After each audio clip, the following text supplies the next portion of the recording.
प्रदेश के पूर्व अध्यक्ष अरुण चतुर्वेदी जी, प्रदेश कार्यक्रम प्रभारी एवं प्रदेश उपाध्यक्ष नाहर सिंह जोधा जी, पार्टी के जिला अध्यक्ष भाई अमित गोयल जी, सिविल लाइन के विधायक गोपाल शर्मा जी, हवा महल के विधायक बाल मुकुंदाचार्य जी, विधायक बगरू श्री कैलाश वर्मा जी, जयपुर ग्रेटर की महापौर सौम्या गुर्जर जी, कार्यक्रम के संभाग के प्रभारी शैलेंद्र भार्गव जी, जिला संयोजक कार्यक्रम संजय जैन जी, विधानसभा आदर्श नगर के प्रत्याशी रवि नैयर जी, विधानसभा किशन पोल के प्रत्याशी चंद्रमोहन बटवाड़ा जी, पार्टी के हमारे सभी प्रदेश के पदाधिकारीगण, सभी हमारे विभिन्न दायित्वों पर पार्टी का काम कर रहे ऐसे भाई और बहनों, सबसे पहले तो मैं आप सभी को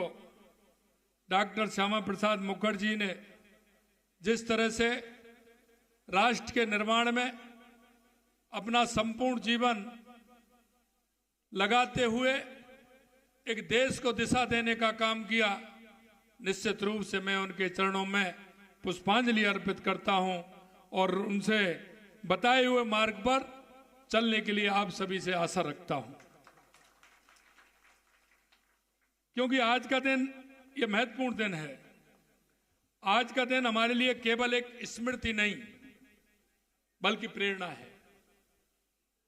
प्रेरणा भी वो जिसमें देशभक्ति का जज्बा हो।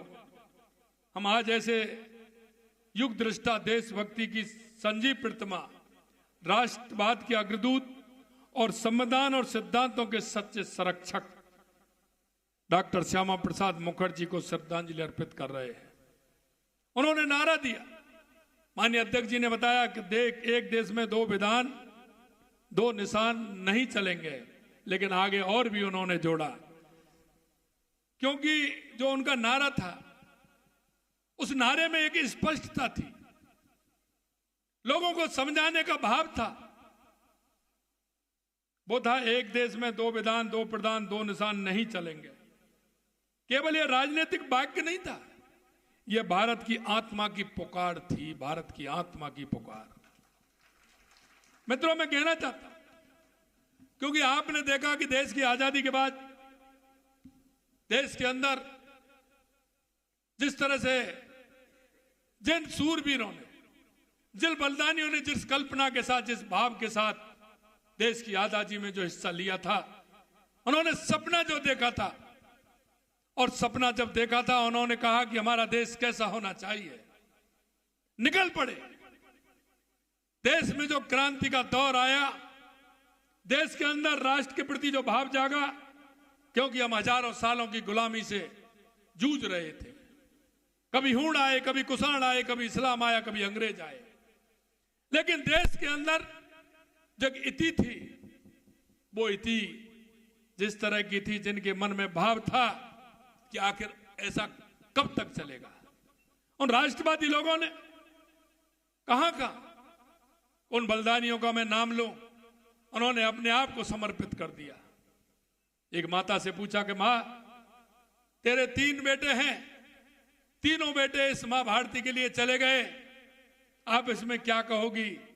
उस मां ने कहा कि मेरा चौथा बेटा भी होता तो मैं मां की बलवेदी पर चढ़ाने को तैयार हो जाता।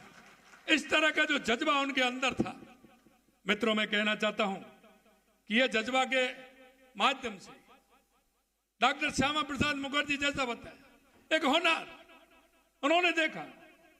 1943 में बंगाल के अंदर जब अकाल पड़ा था, उस अकाल को लोगों की त्राही मच रही थी, उन्होंने उस अकाल में गांव-गांव जाकर के, शहर-शहर जाकर के उन लोगों के उदर पूर्ति का काम किया और सबका सहयोग करा करके लगातार 4 साल तक अकाल पड़ा। उसका निदान भी उन्होंने आजादी से पहले उस कहना चाहता हूं, देश की आजादी के बाद जब सरकार बनी, उस सरकार में वो उद्योग मंत्री के रूप में उनको बनाया गया था। अंतरिम सरकार थी, पहली सरकार थी। जब उनको लगा, क्योंकि वो कुलपति भी थे, उनके विचार हर जो बड़े उस समय के पेपर थे उनमें लिखे जाते थे लोग उनको परसू करते थे और परसू के बाद लोगों के जन जागरण की भावना जागृत होती थी कि आखिर आजादी के मायने क्या हैं। उन आजादी के मायनों को आगे बढ़ाने का काम डॉक्टर श्यामा प्रसाद मुखर्जी जी ने किया। लेकिन जब उनको लगा कि जिन मूल्यों को लेकर के आजादी की लड़ाई लड़ी गई थी और जिन मूल्यों को लेकर के हमको आजादी मिली है, यह दिशा इसकी बदल रही है। तुष्टीकरण के आधार पर, देश के दो टुकड़ों के आधार पर उन्होंने कहा कि यह दृष्टि ठीक नहीं है। माननीय अध्यक्ष जी ने विस्तार से बताया कि कश्मीर के बारे में क्या हुआ। सिर्फ सरदार वल्लभ भाई पटेल ने देश को एक समागम में बांधा, अखंड देश करने का काम किया। अखंड भारत का निर्माण करने में उनका महत्वपूर्ण योगदान रहा। नेहरू जी को सिर्फ एक रियासत मिली थी और उसकी दुर्गति आज तक हमने झेली है। मित्रों, कहना चाहता हूं, इस भाव को देख करके उन्होंने कहा कि आवश्यकता है एक राजनीतिक दल की, राजनीतिक दल की आवश्यकता है। उन्होंने 10, 12, 15 लोग थे तो सिर्फ राष्ट्र के बारे में अपना चिंतन था, राष्ट्र आगे मेरा कैसे बढ़े इसका चिंतन था, आजादी का महत्व कैसे आगे आए, कैसे बढ़े उसका चिंतन था।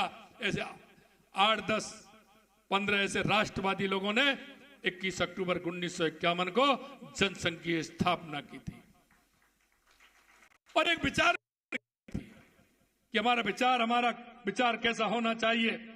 पूरब में बंगाल हो या पश्चिम, पंजाब, मध्य हैदराबाद या उत्तर कश्मीर, भारत को खंड खंड बांटने का षड्यंत्र चल रहे थे। उस समय डॉक्टर श्यामा प्रसाद मुखर्जी ने अपना योगदान दिया। भारतवासियों की आत्मभान खंडित हो रहा था, एक खास वर्ग महिमा मंडित किया जा रहा था और भारत की बात करने वाला दंडित किया जा रहा था। जो उस तरह की बात